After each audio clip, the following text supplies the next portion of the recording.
And now you don't have Cortana in this game, but you are going to have some help, correct? That's right. I mentioned that you are alone in the city. That's not strictly true. As soon as I take out this last fruit here, you can see that what we've got here is a really almost film noirish scene. The lighting is very dramatic. If you could hear the music, it's got a cool noirish vibe to it. We wanted to create a situation where there was a lot of inherent mystery in the city. But no, you're not by yourself. You actually have a friend. And if I turn the visor back on here, you'll see that the ringing phone is outlined in yellow. Important objects in the world show up as yellow in the visor. And if I answer the phone, I'll get in touch with your friend, the superintendent. Now, the superintendent is an AI that runs every system in the city. He collects the garbage, he sends you your power bill, you name it. He's the little machine intelligence that works the city. He's been damaged by the slipspace rupture. He isn't as powerful as he could be, but he knows you're there, he's watching you, and he's got helpful information for you. And right off the bat in the game, the first thing the superintendent gives you is a map of the city. That's definitely helpful. Yep, it's a new feature for ODST, what we call the Visor database. So this HUD space information system. You can see as I move around the city that New Mombasa is easily the biggest Halo environment we've ever created. Filled with lots of interconnecting streets, wide open courtyards, basically a big non-linear playground that you can explore, looking for hints, all that sort of stuff. And can you go anywhere at any time, or are you kind of following on rails? No, we wanted to, again, hearkening back to Halo 1, we had a lot of really fun, big, non-linear environments in that game. Okay. And we wanted to create a place where that was also true. There are certain things that we do to help guide the player, but there are very few hard stops in the city. Once we let you free in the wide city, you're free to go anywhere you want. Of course, that's also really intimidating, too. It's very easy for people to get lost, and we didn't want that to happen. So on the left-hand side of the screen here, you'll see a variety of places that the superintendent has identified that he thinks are interesting. Tayari Plaza, you name it, including this especially interesting sounding thing, the Office of Naval Intelligence Alpha site over here. And if I scroll over to the Alpha site, you can see it's got this expanding blue circle. Well, that's what we call a beacon. And a beacon is just an area of interest where there might be a clue to the fate of one of your teammates. So because it's so expansive, I mean, how's the travel aspect to it? Do you have hotspots where you can travel back and forth, or is it like you're going to have to sit there and trek throughout the entire city?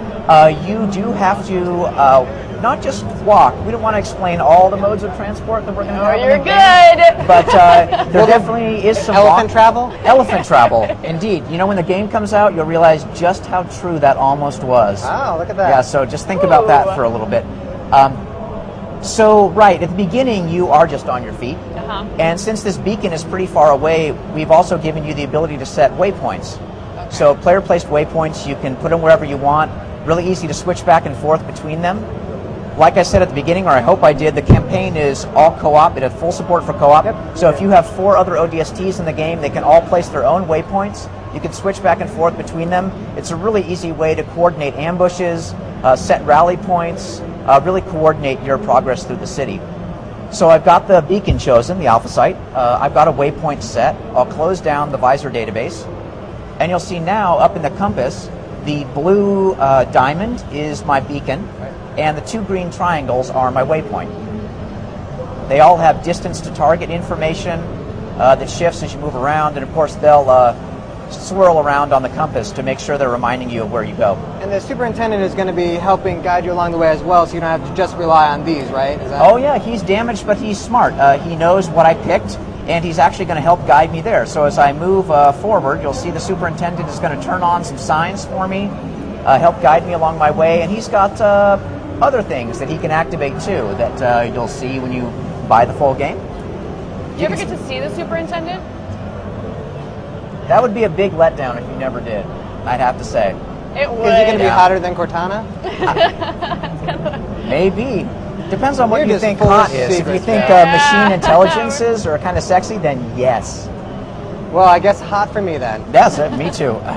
If you notice, the beacon that we've chosen is about 1 kilometer away. I don't want to waste your guys' time and walk there, so we'll just cheat and teleport really quick. Of course, this will never happen in the real game. Also, kids, cheaters never prosper. That's true. Unless they work at Bungie. Hey. Oh. So now we're much closer to the Oni Alpha site. If I walk forward and you can see the meters counting down, as soon as I get inside the beacon, your HUD will change and flash blue, so you'll know that you're close to the clue. We're not just going to place the clue in the middle of the beacon. You've got to search a little bit for it. And again, this is where the visor is really useful. So I'll just kick that back on again. Because you've said this is like a detective story, basically. It's not just a straight run-and-gun shooter. Right? Exactly. They're very subtle, very simple sort of mystery solving, searching. It's not a puzzle game. It's not a stealth game, but there are just touches of that to give it the right feel. So we'll move up here. And here we found a clue. Again, outlined in yellow by our visor. Now we're about to leave the nighttime city, so you guys have any more questions about... I think we want to see that awesome skyline. Oh, yeah. Yeah, that looks really, really cool.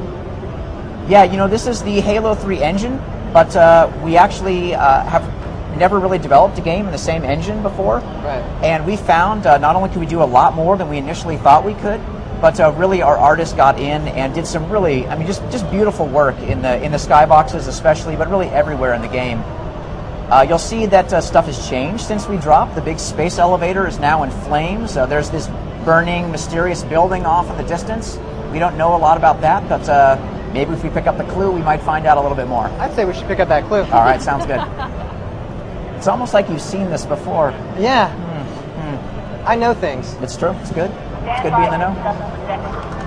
So now this is the other part of the game where you were talking in the E3 demo, the press conference, that you're going to be flashing back to a different timeline. Can you talk about, that's where we're going right now. Can you kind of explain how that works? Exactly. So at night in the city, you are the rookie.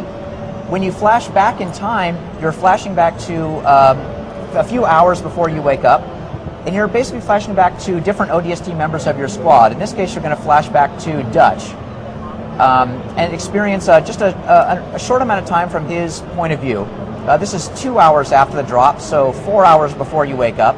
And this is basically how the game works, flashing back to other ODSTs until the timelines converge and you solve the big mystery of the story. But you want to do this, be my guest. But this ain't a job you want to rush.